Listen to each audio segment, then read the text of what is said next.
Hello everyone, welcome to Hanvika's kitchen. ఈరోజు నేను మీకు మిగిలిపోయిన అన్నాన్ని పడేయకుండా అది టిఫిన్ గాను, ఈవినింగ్ స్నాక్స్ గాను, లేదంటే డిన్నర్ గాను, లంచ్ గాను ఎలా అయినా చేయొచ్చు.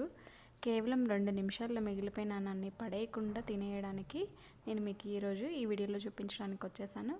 ముందుగా మనం ఇలా ఒక ప్యాన్ని తీసుకొని 1 టేబుల్ స్పూన్ ఆయిల్ని యాడ్ చేసుకోవాలి. అలానే 1/2 టేబుల్ స్పూన్ జీలకర్ర, 1/2 టేబుల్ స్పూన్ ఆవాల్ని యాడ్ చేసుకుందాం. అలానే ఒక చిన్న ఉల్లిపాయని ఇలా ముక్కలుగా కట్ చేసి యాడ్ చేసుకుందాం. ఉల్లిపాయలతో పాటు కరివేపాకు, అలాగే 2 ఎండుమిర్చిని ఇలా యాడ్ చేసుకొని చక్కగా వేయించుకుందాం. ఒక నిమిషం పాటు, లేదంటే నిమిషంన్నర పాటు ఇలా వేయించుకోవాలి.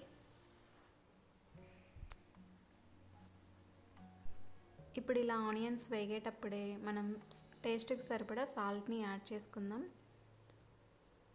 రైస్ క్వాంటిటీని బట్టి మనం సాల్ట్, కారం యాడ్ చేసుకుంటే టేస్టీగా ఉంటుంది రైస్ అనేది.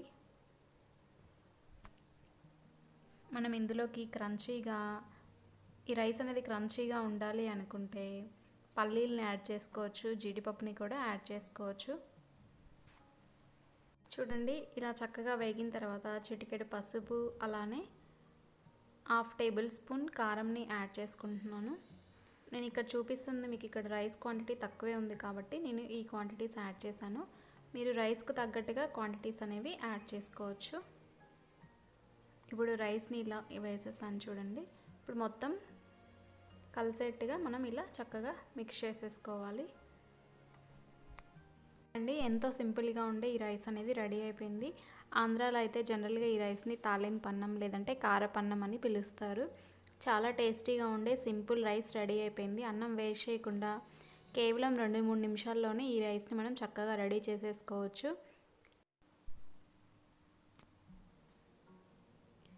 ఇలాంటి సింపుల్ అండ్ ఈజీ రెసిపీస్ కోసం please like, share and subscribe to Hanvika's kitchen. Thank you for watching.